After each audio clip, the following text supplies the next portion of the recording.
పూర్వము కొంతమంది ఋషులు మునులు ప్రజా సంక్షేమం కోసము శాంతి కోసము యాగాలు హోమాలు చేసేవాళ్ళు. కాకపోతే కొంతమంది రాక్షసులు ఈ యాగాలు హోమాలని అడ్డుకోవడం కోసము ఆకాశం మీద నుంచి ఈ హోమగుండంలోకి మాంసపు ముద్దల్ని పడేసేవాళ్ళు. ఈ యాగాలు హోమాలు జరిగితే ప్రజలకి మంచి జరుగుతుంది, ఆ మంచి అన్నది ఆ రాక్షసులకి ఇష్టం లేదు కాబట్టి ఆ మాంసపు ముద్దల్ని ఆ హోమగుండంలోకి విసిరేసేవాళ్ళు. ప్రస్తుతం ఆంధ్రప్రదేశ్లో కూడా ఇదే జరుగుతుంది. ఆంధ్రప్రదేశ్లో జరుగుతున్నటువంటి మంచిని ఎలాగైనా సరే అడ్డగించాలి అని చెప్పేసి కొన్ని శక్తులు ప్రయత్నిస్తున్నాయి. మన రాష్ట్రంలో 3 విధాల ఓటర్లు ఉన్నారు. 3 టైప్స్ ఆఫ్ ఓటర్స్ ఉన్నారు. మొదటి టైపు వైఎస్ఆర్ కాంగ్రెస్ పార్టీకి ఓటు వేసే ఓటర్లు, రెండో టైపు కూటమి పార్టీలకి ఓటు వేసే ఓటర్లు, మూడో టైపు అత్యంత ముఖ్యం న్యూట్రల్స్.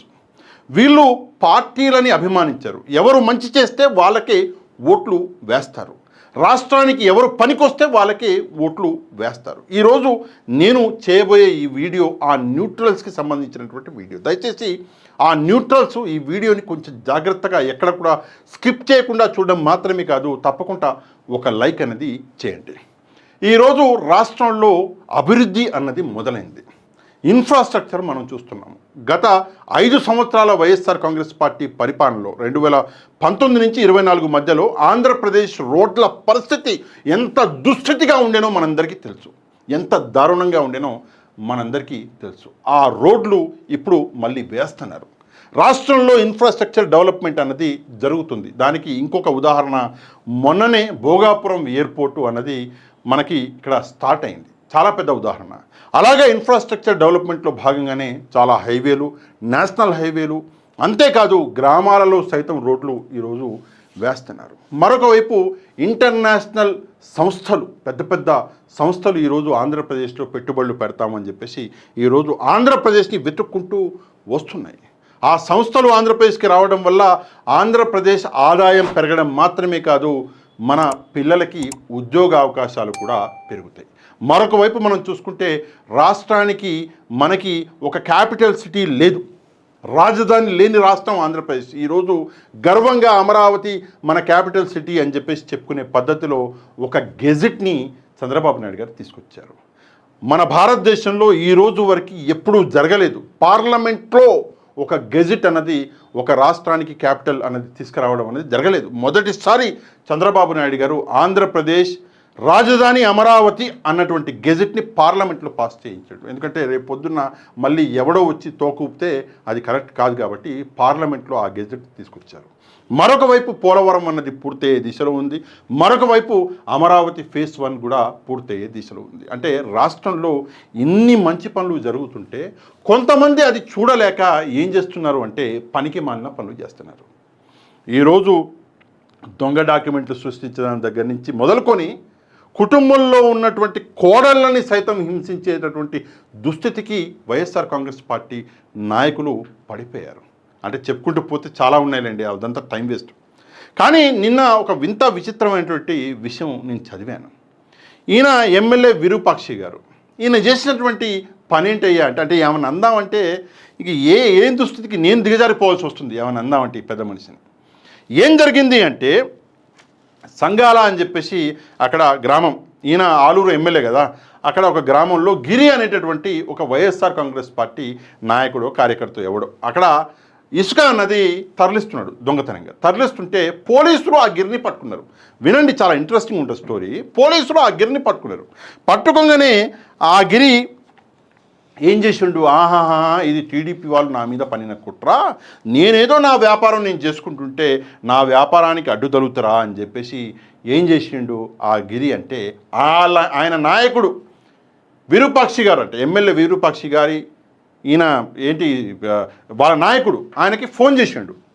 ఫోన్ చేస్తే అమ్మ మా పార్టీ కార్యకర్తని ఇలా చేస్తారా, కనీసం ఇసుక దొంగతనం చేసుకొని ఇవ్వరా అని చెప్పేసి విరూపాక్షి గారు పరిగెత్తుకుంటూ గిరి దగ్గరికి వచ్చారు. గిరిని కలిశారు, గిరి కుటుంబాన్ని పరామర్శించడం వల్ల ఎందుకు జరిగినాయి అంటే దీని వెనకాల ఒక చిన్న స్టోరీ ఉంది. ఈ గిరి ఏం చేశాడు అంటే నా ఏదైతే పని ఉందో, నేను చేస్తున్న వ్యాపారం, దొంగ వ్యాపారం ఏదైతే ఉందో దాన్ని అడ్డుకుంటారా అని చెప్పేసి ఇక్కడ నెమకల్లు సంగాల ఈ 2 గ్రామాలు. అయితే నలుగురి మీదకి వెళ్ళాడు గిరి. ఆ నలుగురు ఎవరు అంటే నక్కలదొడ్డి గురునాథ్, నక్కలదొడ్డి శేఖరు, నాగరాజు, శివ. ఈ నలుగురి మీదకి వెళ్ళారు. సరే ఓకే, గిరి అక్కడికి వెళ్ళాడు. అక్కడ వాగ్వాదం జరిగింది. అక్కడ ఉన్న వాళ్ళందరినీ సరిచెప్పి ఇంటికి వెళ్ళండి బాబు, ఏముంది ఇక్కడే బతికే వాళ్ళం మనము, అట్లా గొడవ పడకండి అంటే ఇంటికి వెళ్ళిపోయారు. ఇంటికి వెళ్ళిపోయిన తర్వాత కూడా గిరి ఎమ్మెల్యే గారికి, విరూపాక్షి గారికి ఫోన్ చేస్తే విరూపాక్షి గారు పరిగెత్తుకుంటూ వచ్చారు గిరిని పరామర్శించడానికి. వచ్చి గిరిని పరామర్శించిండు, గిరి కుటుంబాన్ని పరామర్శించిండు. అంతవరకు ఓకే, సరే ఓకే, నీ పార్టీ కార్యకర్త కాబట్టి నువ్వు పరామర్శించుకున్నావు. యాక్చువల్గా ఇక్కడ ఒక ప్రశ్న వస్తుంది, నేను అడగాలి. ఏంటంటే దొంగతనం చేస్తున్నోడిని పరామర్శించడానికి వచ్చినావు అంటే నువ్వు ఎంత పెద్ద మనిషివయ్యా అని చెప్పేసి నేను అడగాలి. మరి ఆ దొంగతనంలో నీకేమన్నా భాగం ఉందా అని చెప్పేసి కూడా నేను అడగాలి. సరే, నాకు సంస్కారం ఉంది కాబట్టి నేను అడగట్లేదు. సరే, అక్కడికి వచ్చినావు, పరామర్శించినావు. దాని తర్వాత విరూపాక్షి గారు ఏం చేశారు తెలుసా మీకు? అక్కడే సంఘాలలో ఉన్నటువంటి నక్కలదొడ్డి శేఖర్ ఇంటికి వెళ్ళిండు. ఈ నలుగురు ఎవరైతే నలుగురి మీద గొడవకు దిగిండు గిరి, టీడీపీ సంబంధించినటువంటి నాయకుడు ఇతను ఎవరు, నక్కలదొడ్డి శేఖర్ ఇంటికి వెళ్ళిండు. ఇంటికి వెళ్తే శేఖర్ లేడు. శేఖర్ భార్య ఉంది. ఆ భార్యని ఏదో వార్నింగ్ ఇచ్చిండట ఆ భార్యకి.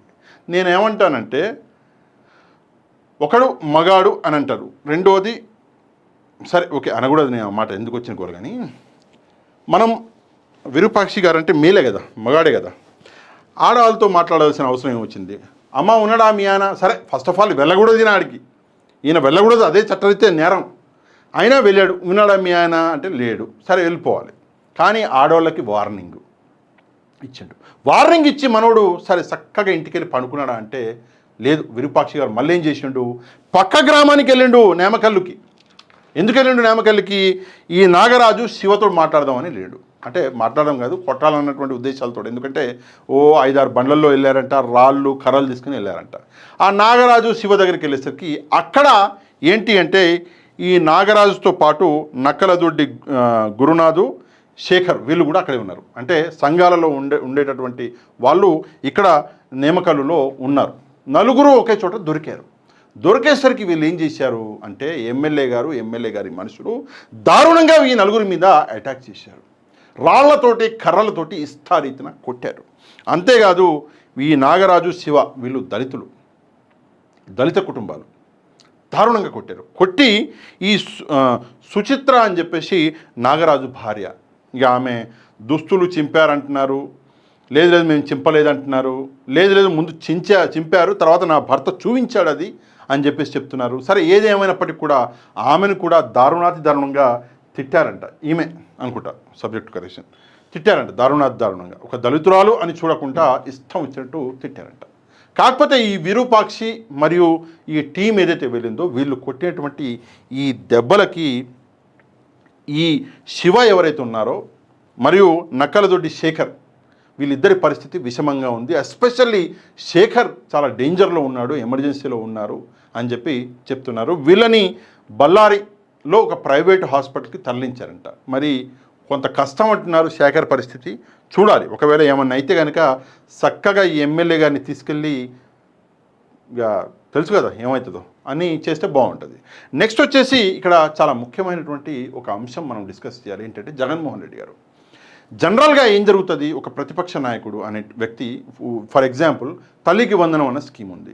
తల్లికి వందనం అనే స్కీమ్లో ఫలానా ఒక ప్రాబ్లం ఉంది, ఈ సమస్య ఉంది అని చెప్పి ప్రతిపక్షం హైలైట్ చేస్తే పాలకపక్షం దాన్ని కరెక్ట్ చేసుకోవాలి. ఇది పద్ధతి. లేదు పాలకపక్షం కరెక్ట్ చేసుకోవట్లేదు అంటే ప్రతిపక్షం ధర్నాలకు దిగాలి. ఇది పద్ధతి.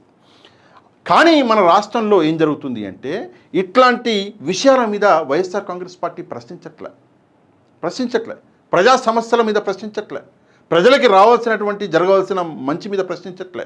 ఎక్కడన్నా ప్రభుత్వం తప్పు చేస్తే ప్రతిపక్షంగా నిలదీయాలి, అది నిలదీయట్లే. ఏం చేస్తున్నారు పొద్దున్న లేసి సాయంత్రం వరకు అంటే ప్రజల్ని డైవర్ట్ చేస్తున్నారు. ఇట్లాంటి ఏదో కార్యం చేయడం చేసి లేదు పోలీసుల దౌర్జన్యం, రెడ్ బుక్ రాజ్యాంగం మమ్మల్ని అరెస్ట్ చేశారని చెప్పేసి దొంగేడుపులు ఏడవడం. అరే నువ్వు పోవడం దేనికి, దొంగేడుపులు ఏడవడం దేనికి?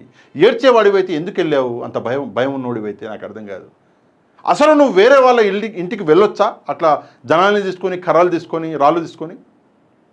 నువ్వు ఒక ఎమ్మెల్యేవి, నువ్వు చదువుకున్న వ్యక్తిగా కాదా నాకు తెలియదు, ఒకసారి చూడాలి ఆయన ఎలక్షన్ ఎఫిడవిట్. నువ్వు ఒక ఎమ్మెల్యేవి, నీకు కనీసం బాధ్యత, కనీసం మన చట్టాలు తెలియవు అంటే ఇంతకన్నా సిగ్గుచెట్టు మరొకటి ఉంటుందా? జగన్మోహన్ రెడ్డి గారు కూడా ఇట్లాంటి వ్యక్తుల్ని పెంచి పోషిస్తున్నారు. నేను చాలాసార్లు చెప్పా, జగన్మోహన్ రెడ్డి గారు ట్వీట్ పెడుతున్నాడు అంటే ఎవడో ఒక క్రిమినల్ ఎక్కడో అరెస్ట్ అయి ఉంటాడో ఆ క్రిమినల్కి సపోర్ట్ చేయడానికి ట్వీట్ పెడుతున్నా. అండ్ జగన్మోహన్ రెడ్డి గారి మెంటాలిటీ కూడా ఏమైపోయిందంటే, కూటమి మా నాయకులని ఏదో చేస్తున్నది, నేను మా నాయకుల్ని కాపాడుకుంటున్నా అని జగన్మోహన్ రెడ్డి గారు అనుకుంటున్నాడు. కాదండి, వాళ్ళు క్రిమినల్ బుద్ధి ఉన్నోళ్ళు. ఆ క్రిమినల్ బుద్ధి మీకు అర్థం కావట్లా. 2024లో మీ పడవ ముంచింది వాళ్ళే. 2019లో మీ మొహం చూసి ఓట్లేశారు, ఓకే, నో డౌట్. 2024లో ఆ మొహం చూసి ఎందుకు వేయలేదంటే మిమ్మల్ని ముంచింది ఈ నాయకులే. మీకు ఆ విషయం అర్థం కావట్లా. ఆయన ఎవడో వస్తాడు, ఈయన ఎవడో వస్తాడు, ఆయన ఏదో మాట్లాడతాడు, ఈయన ఏదో మాట్లాడతాడు.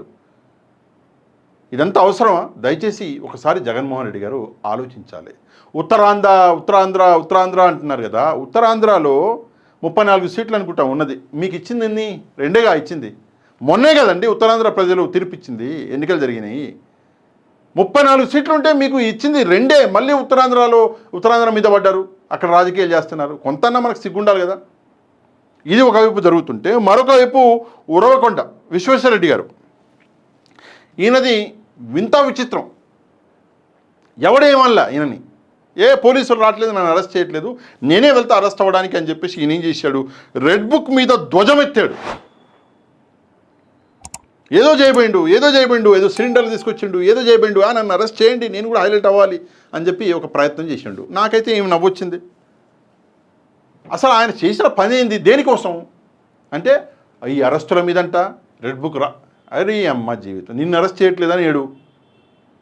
కాకపోతే కొంతమంది ఏమంటున్నారంటే, ఈ విశ్వేశ్వరరెడ్డి గారు ఎందుకు చేశారు అంటే, జగన్మోహన్ రెడ్డి గారు పిలిచి 4 వేసుకున్నాడంట. మొన్న కూటమి ప్రభుత్వం బాగా పనిచేస్తుంది అని పొగిడాడిన చంద్రబాబు నాయుడు గారిని, నారా లోకేష్ గారిని, పవన్ కళ్యాణ్ గారిని. అక్కడ జగన్మోహన్ రెడ్డి గారికి కాలినట్టుంది. మరి దాన్ని కొంత కరెక్ట్ చేసుకోవాలి కాబట్టి విశ్వేశ్వరరెడ్డి గారు ఈరోజు ధర్నాలు అది ఇది అని చెప్పేసి పెద్ద యాక్టింగ్లోకి దిగాడు. ఇంకా మాజీ ఎంపీ అతను గోరంట్ల మాధవ ఆయన పేరు, అదే బట్టలు లేకుండా ఒక వీడియో వచ్చింది కదా, సబ్జెక్టు కరెక్షన్ ఆయనదే కాదా మనకు తెలియదు కానీ బట్టలు లేకుండా ఒక వీడియో వచ్చింది, ఆయన గోరంట్ల మాధవ్ అనుకుంటా. ఆయన అయితే ఎవరేమో నన్ను మర్చిపోతుర్రా బాబు అని చెప్పేసి ఆయనే పిలిపించుకొని మరీ పోలీసులు ఎత్తుకెళ్ళారు ఆయన్ని. మంచిగా కూర్చొని షూ వేసుకున్నాడు, మంచిగా డ్రెస్ వేసుకున్నాడు, మంచిగా అంతా అయిపోయాక అయిపోయిందా యాక్షన్ అనగానే పోలీసులు ఎత్తుకెళ్ళి. ఇదే నడుస్తుంది ప్రస్తుతం. ఇంకా ఘోరం ఏంటంటే, పైన గోరంట్ల మాధవ్ గారి వీడియో వేసి కింద బ్రహ్మానందం గారి వీడియో వేస్తున్నారు. ఓకే, బ్రహ్మానందం గారు అంటే నాకు చాలా ఇష్టం, నేను ఆయన ఏం కించపరచను, కానీ చెప్తున్నా అంటే ఒక కమెడియన్గా ఆయన రానిచ్చారు కాబట్టి అట్లా వేస్తున్నారు. నవ్వుల పాలైపోతున్నాడు ఈయన. వీళ్ళు అరెస్ట్ అయితే మేమేదో అధికారంలోకి వస్తామనుకుంటున్నారు, కానీ ప్రజలు గమనిస్తున్నారు. దయచేసి ఈ న్యూట్రల్ ఓటర్లు ఎవరైతే ఉన్నారో రాష్ట్రంలో జరుగుతున్నటువంటి మంచిని గమనించండి. ఇక్కడ వైఎస్ఆర్ కాంగ్రెస్ పార్టీ చేస్తున్నటువంటి చెడుని గమనించి మీరు ఎటువైపు నిలబడతారు అన్నది దయచేసి ఒకసారి ఆలోచించండి. ఎందుకంటే ప్రస్తుతం ఈ పరిస్థితులు ఉన్నాయి. రాబోయే రోజుల్లో ఇంకా కన్ఫ్యూజన్ అనేది పెంచేస్తారు, ఇంకా ప్రజల్ని మభ్యపెట్టే కార్యక్రమం చేస్తారు. అలా మభ్య పడకూడదు అంటే దయచేసి ఈరోజు జరుగుతున్న మంచిని ఎప్పటికి కూడా గుర్తుపెట్టుకోవాలి ప్రజలు. ఈ విషయం మీద మీరేమనుకుంటున్నారో ఒక కమెంట్ చేసి, మన ఈ వీడియోని ఒక లైక్ చేసి, దయచేసి ఛానల్ని సబ్స్క్రైబ్ చేసుకొని వాళ్ళు ఛానల్ని కూడా సబ్స్క్రైబ్ చేసుకోండి. నెక్స్ట్ వీడియోలో మళ్ళీ కలుద్దాం. అంతవరకు థ్యాంక్ యూ వెరీ మచ్. జై హింద్.